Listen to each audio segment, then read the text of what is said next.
Hi, everyone. This is Amy from the North Columbus Public Library, and thank you for joining me today for Family History 101 Part 2 with a community guest expert speaker. Her name is Lesley Hunt, and she was highly recommended to us by Chris Schmeek from the Family History Center here in Columbus. And Lesley is actually getting her degree in interdisciplinary studies with an emphasis in family history from Brigham Young University at Idaho. And Lesley has been very passionate about genealogy since the age of 14, and now she's getting a degree in it. And she's going to share her expertise and some tips today with us. And again, this is part 2. So if you haven't had a chance, make sure that you watch part 1 of the Family History 101 presentation.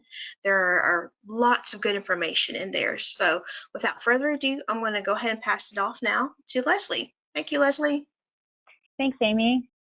All right. Well, if you were with us last time, just to recap our the first part of our Family History 101, we discussed just gathering information and beginning our family tree. And we recorded everything we obviously know about ourselves, everything we know about our parents, grandparents. We discussed interviewing family members and filling the information in, seeing what we have available or our parents or cousins or aunts and uncles may have laying around in line of family Bibles or photos or certificates that could give us additional information. So now at this point, you would be ready to move on to your research. So we're going to talk about some steps that can get you started and get you headed in the right direction. Next. All right, as you begin your research, there's some points that you should focus on. First, choose a starting point to begin your research. Next, find a question that needs to be answered. Search for answers and sources online. Evaluate that information that you find, and then record your findings and sources. So we're going to go, now we're going to go in depth a little bit more about each one of these. So you don't have to rush to try to write all this down right now. We'll come back to it. Next.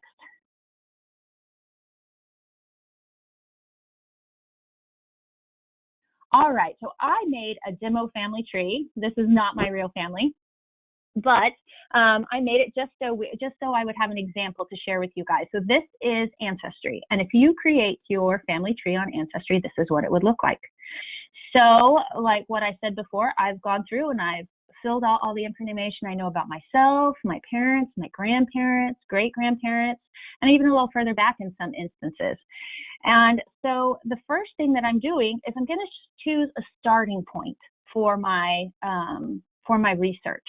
And some people have a methodic way to do this. I was taught in my very first family history class a long time ago that you should start with, on your pedigree chart, look at that first column of people.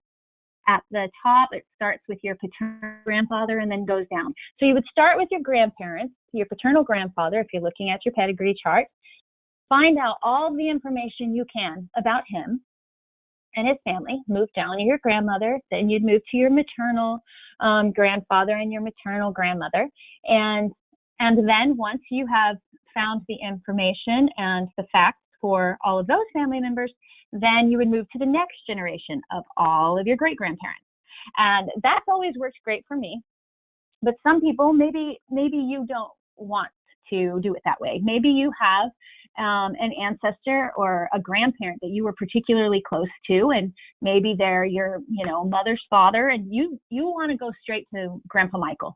And you want to know more about Grandpa Michael because you've heard that he was in World War II and he had this amazing life, but you don't know a lot about him. So you want to go straight to him. And if that's what you want to do, that's great. Just choose that starting point. And the next thing we're going to do is choose question to answer. Next. All right, so if I've chosen to start researching with my Grandpa Fred Hunt, then I'm going to pull him up. And on Ancestry, this is what each individual's page looks like. So I've highlighted in yellow the information where there are some holes in what we know about Grandpa Hunt. So if you look at his birth, we know that he was born in 1922 in Florida, but we don't know an exact birth date, and we don't know an exact birthplace. If you look at his death, we have 5th of December 2003 in Florida. We don't know a city or a place, and we don't have any information about a burial. And then if you look over at his family on the right side, you notice that we don't have a mother for Grandpa Fred.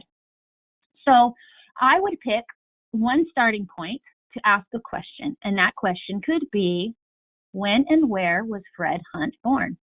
And I know we know 1922 in Florida, but that's not very exact.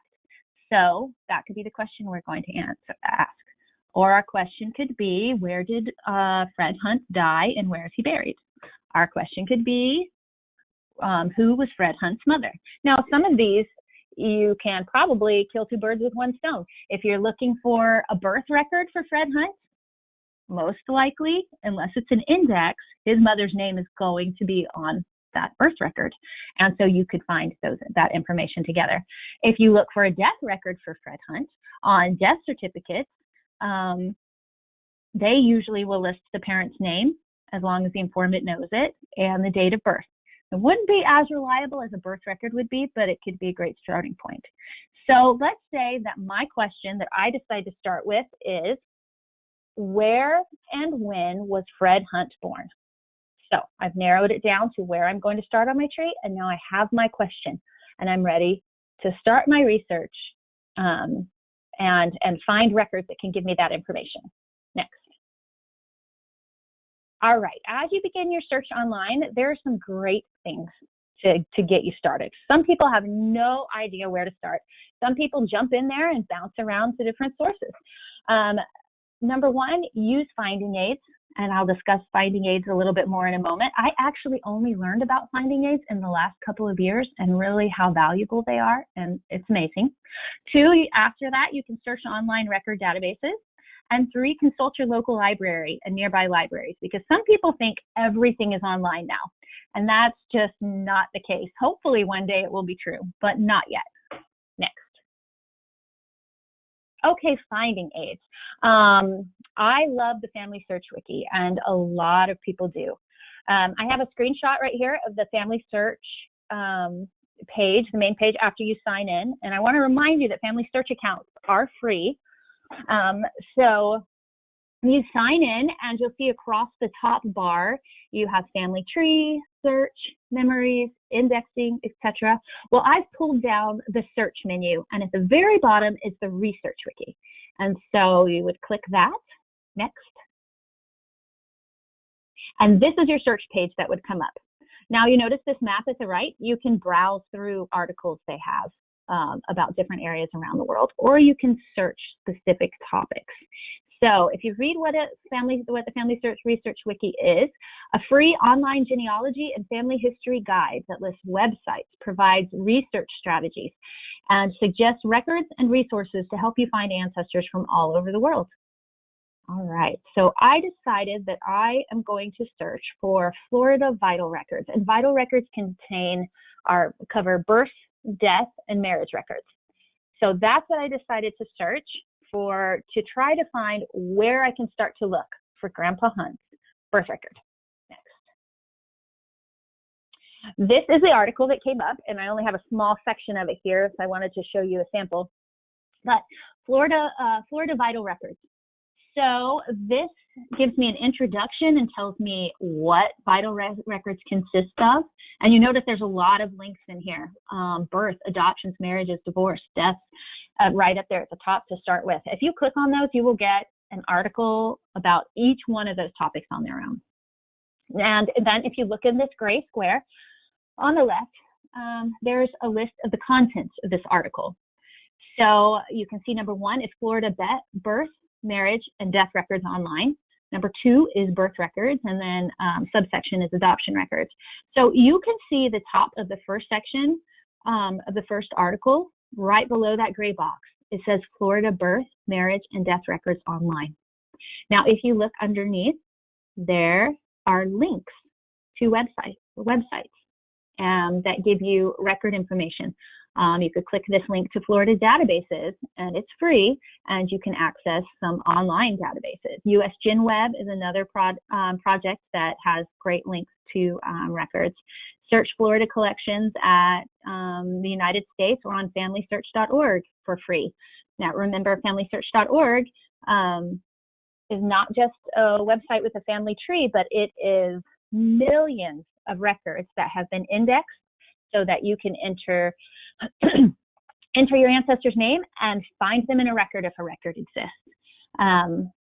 And just a reminder, too, that Family Search has a great partnership with the library. There are some records due to licensing issues that are not available to view online, but because of special agreements with the library and with family history centers, those records can be viewed there. So if you ever are searching and you come up with a record that says that it can only be viewed at a family history center, you can also view it at a library. So this Family Search Wiki article has, if we were to scroll down through, would give me further links that will take me straight to the individual databases for records that would possibly pertain to my grandfather's birth. Next. Cindy's List is another great finding aid, and it covers such a wide variety. If you look down in the center of the page, the center column, what exactly is Cindy's List? A categorized and cross-referenced index to genealogical sources on the internet. And this website covers so many topics that, you can't really, I would be surprised if you were looking for something and it wasn't on Cindy's List. So let's look at the next slide and we'll see some examples. All right, so here you can look at the A to Z menu of different categories. You notice that you have Acadian, Cajun, and Creole at the top if that's part of your family heritage. Adoption, Africa. Look over on the other side and there are links to sources with obituaries, links to websites about occupations. If, sometimes you might see recorded on a document that your ancestor had an occupation that you just are not familiar with. There are websites out there that can tell you what that is. But if we get back to my search, where I'm looking for Grandpa Fred's birth information, then I scrolled down and decided to click the link for births. Next. And this is the page it gave me, more categories.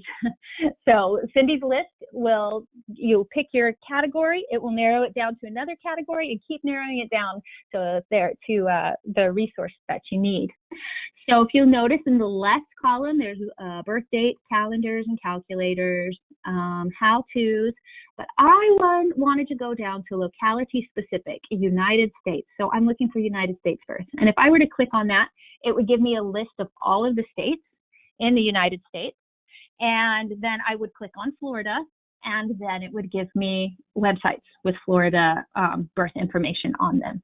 But take a look really quick at this second column that says related categories. And all of these categories could provide birth information as well. Cemeteries and funeral homes, searchable databases online, death records, family Bibles. We talked about that last week.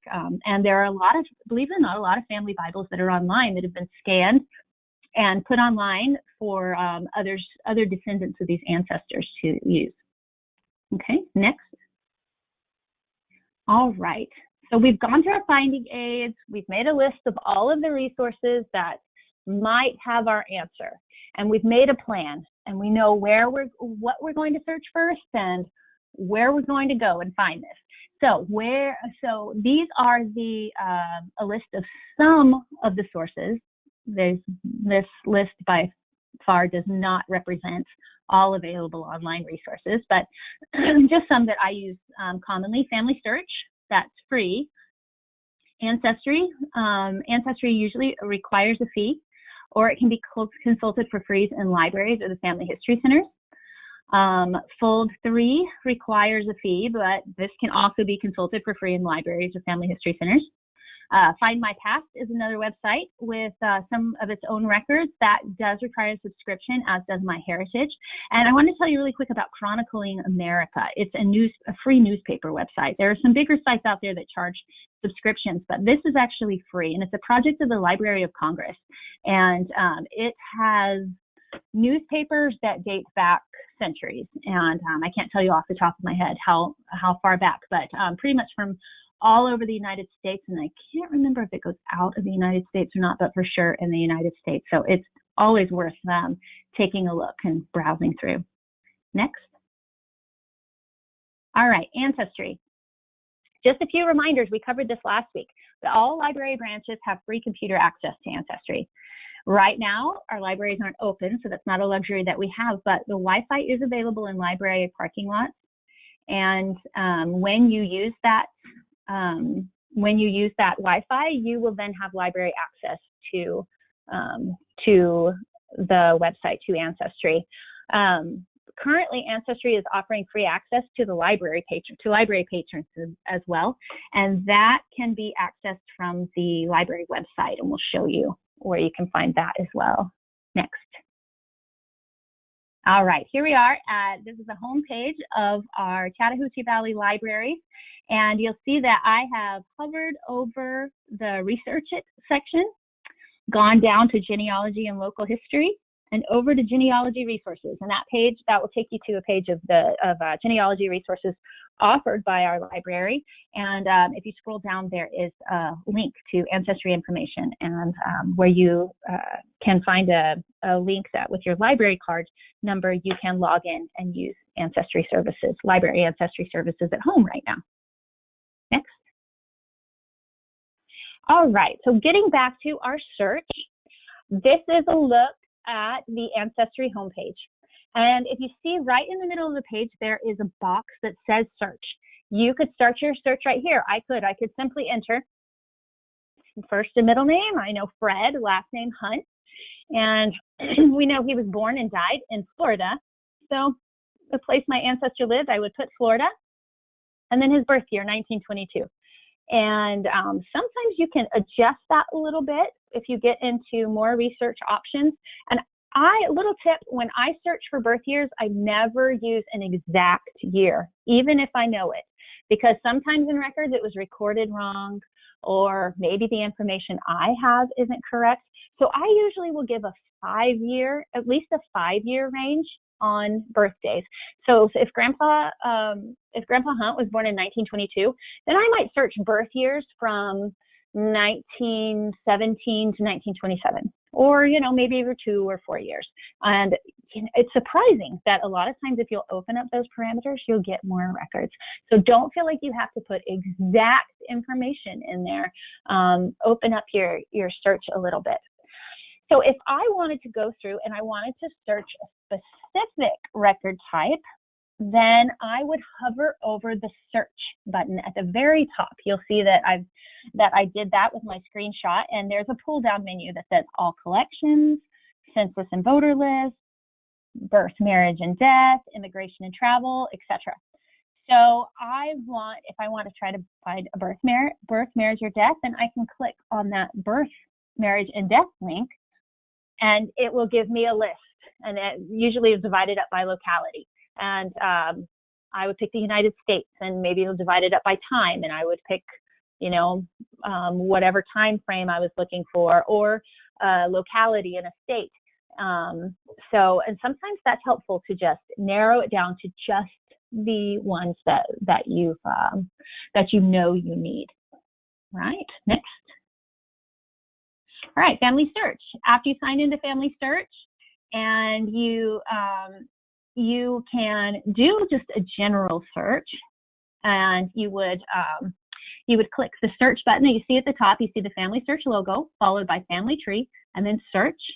And from Search, a menu would pull down, and remember we saw that before. On that list was Search Wiki, the Wiki at the bottom, but further up it says Search Records.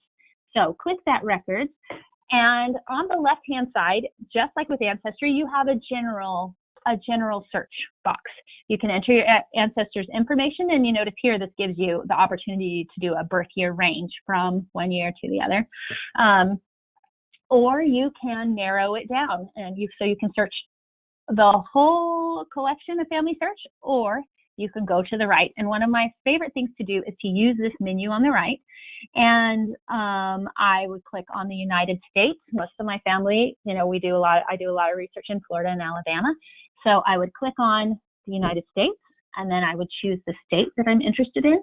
And when I choose the state I'm interested in, then a list will be generated of every single resource that is indexed and available on Family Search for me to search. And I can scroll down and go straight to the 1900 census, or I can look for those birth records that would cover 1922, and I can go directly to them. It's nice to kind of browse through and see some of the other record options. Another interesting thing about Family Search is if you look at the top, right underneath where the family tree icon is, it starts with records and then images, family tree, genealogies, catalog. If you search the catalog, that will give you a list of books and microfilms that are cataloged with the Family History Library in Salt Lake City. Some of that microfilm is available online, and some of it's not even indexed. So if you're really brave, you can go ahead and look through some of those unindexed microfilms like we used to do in the old days, searching for your relative. So it's a great source as well to know that's there or to know what's available. Next. All right, Fold3. Fold3 is a great website that specializes in military records. It's owned by Ancestry. This is another one of the websites that's available for free at the library. And you can, if you notice here on the left, if you go down a little bit, it says Browse Military Records by War. This is so valuable. I actually located my third great-great-great-grandfather's pension application for War of 1812 pension. And if you've never seen a pension record, they give great information. They usually have testimonials from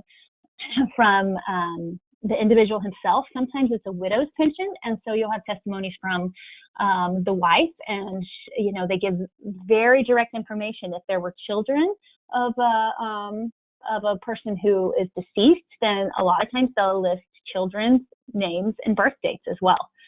So just one example. Draft registration cards are here as well. Those are really interesting. I know that I found my grandfather's on Family Search, and says the date that he came in. It gives their physical description, their height, their weight, their eye color, their hair color. Some of them even talk about their complexion. Just kind of a neat thing to see. But Fold3 is full of great pertinent information as well. Next. All right, our local libraries. Our local libraries are still relevant. Not everything is online. So there are online family history resources that are at cvlga.org, Chattahoochee Valley Library, Georgia. You can search the library catalog on the website as well for books of interest. You can visit the genealogy department at the main branch on Macon Road. And you can also check a website called worldcat.org for books and other publications in libraries around the country. Next. All right, here is our Chattahoochee Valley Libraries. And remember earlier when I was talking about where to find Ancestry access, that you could hover over the Research It button and it would go down to genealogy. And so this is the page that you would end up on. And you'll notice at the top, there's some great links if your family is from this area. Muskogee County marriages, 1835 to 1899. Go down, there's Harris County marriages. The Columbus Inquirer Sun Death Index. So an index is usually a list that people have gone through and made from obituaries, in this case, because of deaths. Articles about the library, Columbus Public Library newspapers available on microfilm.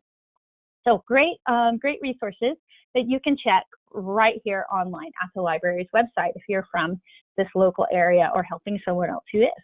And I just talked about those pension records. There's a link for Georgia Confederate pensions. So definitely worth checking out if you had an ancestor in the Civil War. Next.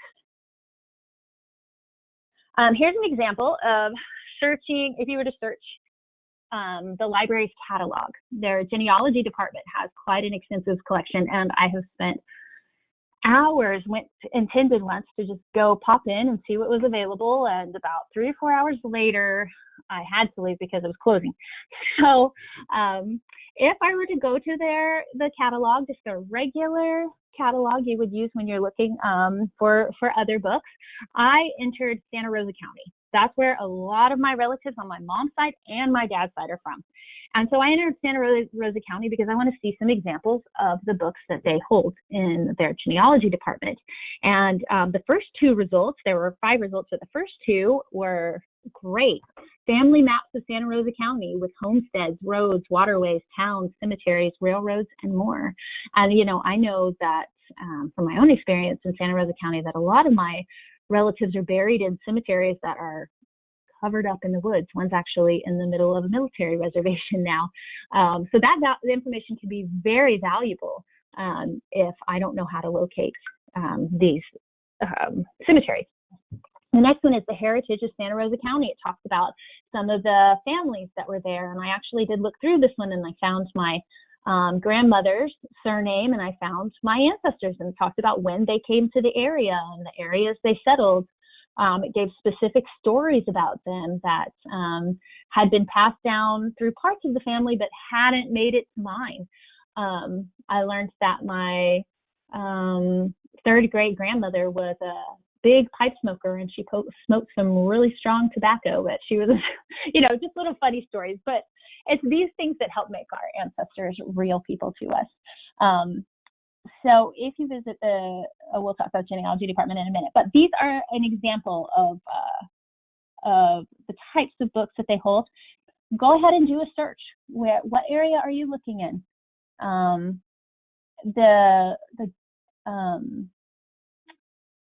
Is there a particular surname you're interested in? Crawford family genealogy. Just search and see what the library has to offer, so you have an idea of what to look for when you get there. And then you'll be surprised when you get there and you get to the right section, everything else that you haven't seen yet. Next.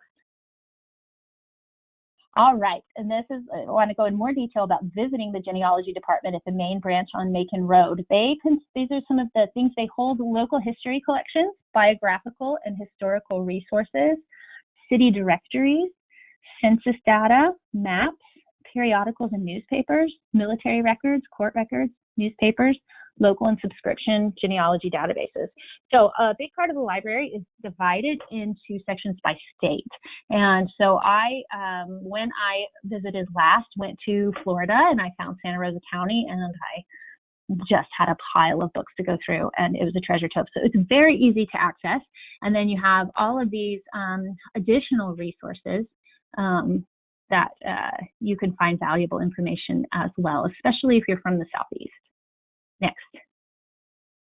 I wanted to include this because this is what some other tools that the genealogy department has to offer users: microfilm readers, scanners, computers. They have their own computers. You can also, have wireless access to the internet as well. I brought my laptop in and found a corner, and because I had my work saved on it, so that was convenient. Photocopiers, and then the expertise of their staff. So great staff that are there and ready to help you and give you direction. Next. Worldcat.org. I just found out about this website last year. Really valuable. Let's say that the Chattahoochee Valley libraries don't have a book you're looking for, or maybe they do and you want to try to find more information. Worldcat.org can tell you where to find that. If you notice, you can search books, DVDs, CDs, articles, or everything. And I like to go in and search everything. And so I want to show you an example of what this does. So once again, I'm going to use our same search criteria. I entered Santa Rosa County and I searched. Next. All right. And it came up with a list of books, and I chose the book Images of America, Santa Rosa County. Now you see the image of the book. Below that, you'll see in a gray bar, find a copy in the library. Right underneath that, I was able to enter my zip code and click Find Libraries. For a lot of resources that I've looked for, I've actually been able to find that they were available right here in our Columbus libraries. But this book in particular is the closest one that's available. If you go down, is in Northwest Florida State College Learning Resource Center in Niceville, Florida. Then there's a few in Pensacola, and then in Jacksonville at the main library. Now, I'm from Pensacola, so I might put this on my list of next time I go down to visit my mom, I might go stop by one of these libraries and look at this book. Or if there's some specific information I'm looking for, I could call up a family member who's willing to help and ask them, hey, could you stop by the Pace Library at UWF and look for this book for me, and tell them who you're looking for. Most of these books have an index, so you can go straight to surnames and find the information, and maybe they can help gather some of that information for you. But really valuable, and you can see how close. Auburn has some great books. I've seen books in Auburn, without other libraries that aren't too far of a drive away. That if you really wanted to find that information, you could easily hop in your car and drive over there once everything's open. Next. All right, I want to start. Now we've talked about where to find your records. If you are researching ancestors in the United States, one of the best places you can start is with United States Census Records. So if you're unfamiliar with census records, they are still recorded every 10 years. And the first census was recorded in 1790. All records are available online for free from 1790 to 1940, with the exception of the 1890 census, which was destroyed by partial floods, partial fire, all sorts of calamities that a lot of us lament that loss. But 1790 to 1940 are, with the exception of 1890, are all available online. And I want to talk about what some of the information that you can gain from these valuable records. Next. All right, census records. They are a great foundation for your research. They are just a great place to start and can fill in the blanks for you. And sometimes the information is not exactly accurate, but it's a great information to help catapult other research. So when you look at census records, you should appreciate and consider all of the information a census record has to offer. If you've ever seen a page, there are so many columns. And if you look at the very top of the page, it'll tell you what the information is for each of those columns. And I used to look at just the name, the age, and the birthplace, and then say, okay, I got what I needed, and I was missing out on so much. So it's important to realize that census records can have small errors, and sometimes they're bigger than small. My grandfather, when he was 4 years old, my grandfather Cecil, when he was 4 years old, was recorded as a female named Cephas. So that was a big error. Chances are they weren't home and a neighbor probably gave that information or something. Names are commonly misspelled in census records. I once helped a lady with her genealogy, and I found had some awesome results in census records for her family, but she refused to accept them because the first names weren't quite spelled the way that she knew they should be spelled. And I was heartbroken because I knew these were the right people. So just go ahead and accept that can happen, because most censuses were taken with an enumerator going door to door and a person just telling them, this is my name, and the census taker writing down whatever he or she heard. So there is room for error there. The birth dates and or ages, they can be off by many years. I've seen a birth date off by as many as 10 years. Usually they're right on by a year or two, but they can be. So what you have to do, you might be wondering, well, how do I know I have the right person? Evaluate all of the evidence together and then determine if that person really is your ancestor. And I'll show you an example of that in a minute. Next. Okay, this is the 1910 census, and the 1910 census is one of my favorites. I'll tell you why in a minute. You can't see the columns, but at the top of this page would be column headers that would tell you what all of this information is. And this has my great-great-grandparents, Daniel Isaac Carr and his wife Arzilla, and their children.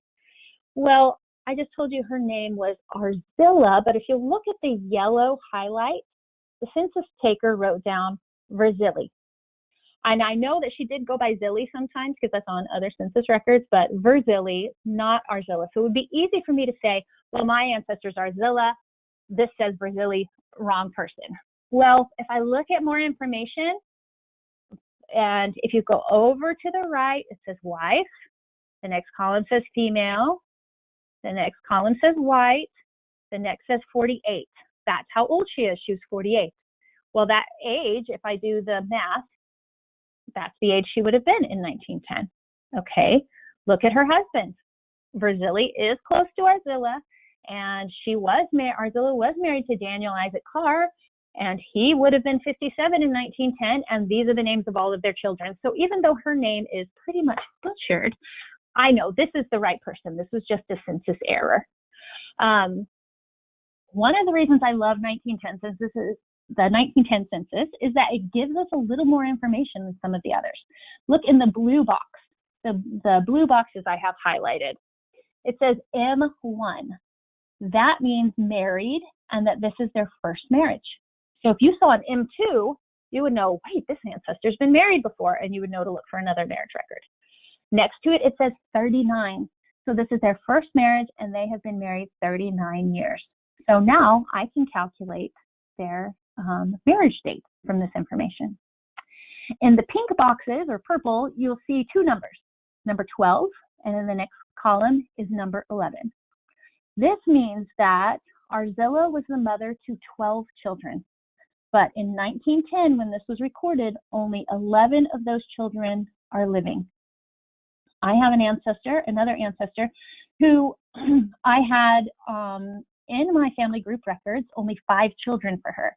When I looked at the 1910 census, it said that she had 9 children and only 5 were living. There were 4 children we never knew anything about, and the search is currently on for those guys. So the next column over next to the pink would be Florida. That's where she was born. The next one is where her father was born, and the one after that is where her mother was born.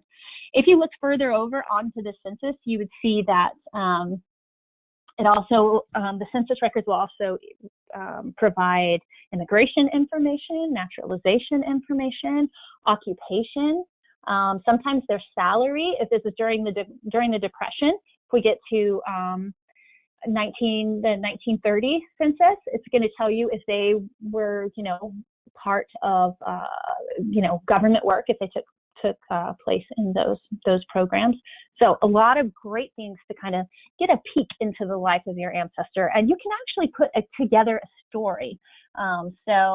It provides their addresses. These numbers at the left, this was a rural area, so not so much here, but if your ancestor lived like within a city limit that actually had streets and street numbers, then one of these numbers to the left would be, in the left column would be their street number, and then written sideways in the column would be the name of the street. So you can actually find an exact house, and I like to go put that address into Google Maps and see if that house is still there. Often it is. So, next. All right, if you've gone through and you've started gathering information, and you need to evaluate this new evidence that you have. Don't just accept everything as fact, because errors can happen. Look at it and say, okay, when was the record recorded? Who supplied the information? So when was the record recorded? Am I looking for a birth date? If I am looking for Grandpa Fred's birth date and I find a death certificate for him and I get his birth date off of that, it's not as reliable as a birth record would be, because it's so far away from the time that that event actually happened. So far away from his birth. So the death date's going to be more, or birth date's going to be more reliable if I can find a record closer to the time. Who supplies the information? For death records, there's usually an informant, and a lot of times it'll tell you the relationship. Excuse me. But sometimes that's not always completely reliable, and I'll show you in a moment. Would the informant have had firsthand knowledge of the event? Were they there? Did they witness it? Does the information conflict with an earlier record? So maybe I have a death record that says that Grandpa was born in Florida, but I have an earlier record, maybe a military record, that Grandpa gave the information for himself on, and it says he was born in Alabama. Maybe I trust the one that he gave the information for, and that's closer to the time of his birth, more than I do the death certificate that was further away from his birth and given by someone else other than him. Is the information stated directly, or is it just inferred? Like our census record we just saw. Did it tell me exactly the year that my great-great-grandma was born? It didn't. It gave me her age. So I just infer about what year she was born. But if I come up with there's still an exact date, because maybe she hasn't had her birthday yet. So she was, if I do the math, maybe she was actually born a year sooner than that. Next. This is an example right here of evaluating your evidence. This is my great-grandfather's death certificate. And if you look over in box, I didn't highlight it, over here in box 15, it's the name of husband or wife and Mrs. Sabra R. Carr, and the informant was the wife. So Sabra gave all of the information for her husband's death certificate. Now, the parts that are highlighted in yellow, she had firsthand knowledge of. She knew, she was there when he died. So, she knew the exact date he died. So that is really reliable. If we look down, place of death, Davidson County, Madison, Davidson County, Tennessee. She had firsthand knowledge of that. She was physically there. If we move over to the right, the street address, 706 Cleve Street. That was right. Why? Because she lived there too. If you go down to father's name, W.A. Carr. You may not know this, but I know this personally, that she knew him, that he lived for many years after they were married, and that she knew him very well. So she had firsthand knowledge of what his father's name was. Now look in blue. It says birthplace, Florida. That's just information she's giving, but she was not there. She did not know him near the time of the event. And believe it or not, spouses aren't always 100% clear on these things. So you can't just trust it automatically. His mother's maiden name. Sabra, his wife, provided that as Ida Jane Cottrell. And that is actually incorrect. So she didn't know his mother. His mother died when he was 6 years old. So either she gave this incorrectly or someone wrote it down incorrectly.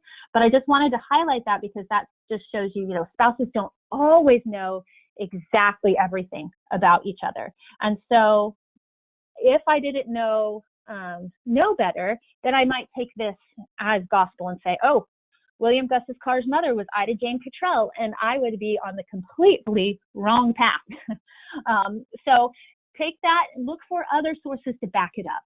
If the person who provided it didn't have firsthand information, say, okay, this is a great start that Ida Jane was his mother, but let me find something else to back this up to see if there was an Ida Jane Cottrell that was married to a William Ansley Carr, W.A. Carr. All right, next.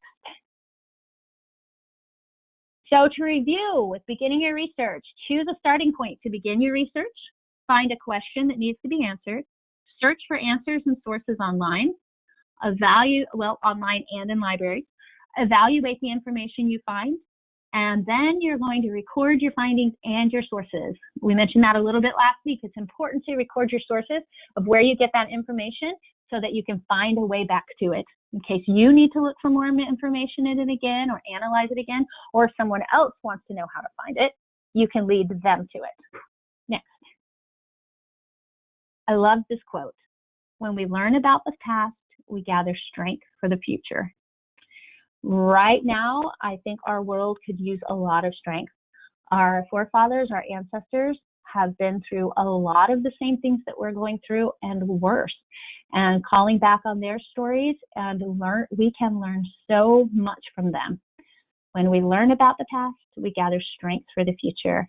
Good luck with your family research, and refer back, and remember that you can always turn to the library. There are great people to help you, just like Amy, if you have any questions and need further direction in your family history research.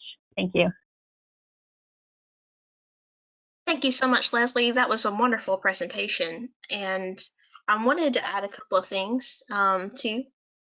Now, Lesley again gave a really great presentation today, and if you haven't had a chance, make sure that you go back again and check out the first presentation So Lesley had mentioned several resources, and one of those that I wanted to mention is Ancestry too. Ancestry Library Edition you can temporarily access from home. When you click on it, it will bring you to a page where it will ask for a Galileo password. And if you just type in Kneel, Kneel, Kneel, all lowercase, that will give you temporary access from home. And this is just something that Ancestry is offering in light of the pandemic. So this is just something temporarily, again, until the library is able to reopen. And next, I also wanted to mention that we have access. She has said also Fold3. We have for access to Fold3, it just asks for your library card number. So it's all those numbers on the back of your card that usually begin with a 2100 number. And if you don't have a library card, you can sign up for one for free under the How Do I tab. Get an e-card, and that will also give you a temporary library card number until we're able to reopen to the general public again. And one thing too that's related is the library is offering curbside service. So if you do find something that you want to request, so like here I have the catalog, and if you just type in family history, and there's a lot of great guidebooks that you can request, and so you just click here on place request and you just put in your barcode numbers. Again, it's those 2100 numbers, and the PIN is typically the last four of your phone number. And you can place that on request for pickup for the curbside service. And you can also return items as well during our curbside service. And last but not least, if there is a book that we don't have, Lesley had brought up the great resource that's called WorldCat. You can also place an interlibrary loan through us, and you feel free to contact the library to do that. And there is a way that you can do it right off the library's website. Let me see if I can bring that up really quickly for y'all to show. It's right off the library's homepage. Again, it's cvlga.org, and there will be a pop-up here talking about curbside and how it works. So you just close that out, and then you just go to the very bottom and interlibrary loan, and that will bring up a form of what you can fill out if there happens to be a book that you really want that we don't have in our catalog, and maybe you found it through WorldCat or had been recommended to read this book. So like the one that Lesley had brought up earlier, the Santa Rosa Images, so that you can always try to get it through that interlibrary loan service, and that is free. And that's pretty much everything I wanted to add. And again, if you have any questions, please feel free to call the library's main number here. And there's also the email here, packhelp@cvlga.org, if you would prefer to email. So we really appreciate Lesley giving us so much great information today, and don't hesitate to contact us while you're doing your genealogy research or if you have any questions. Thank you so much, everyone, and I hope that this this video finds you well, and thank you for joining us today. Have a wonderful day.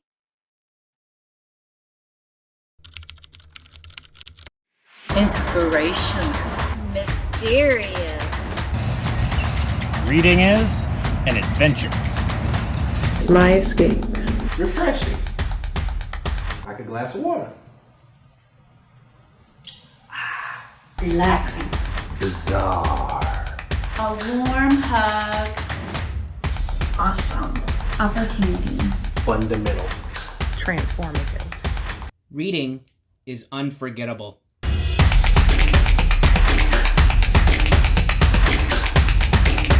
The Summer Reading Challenge.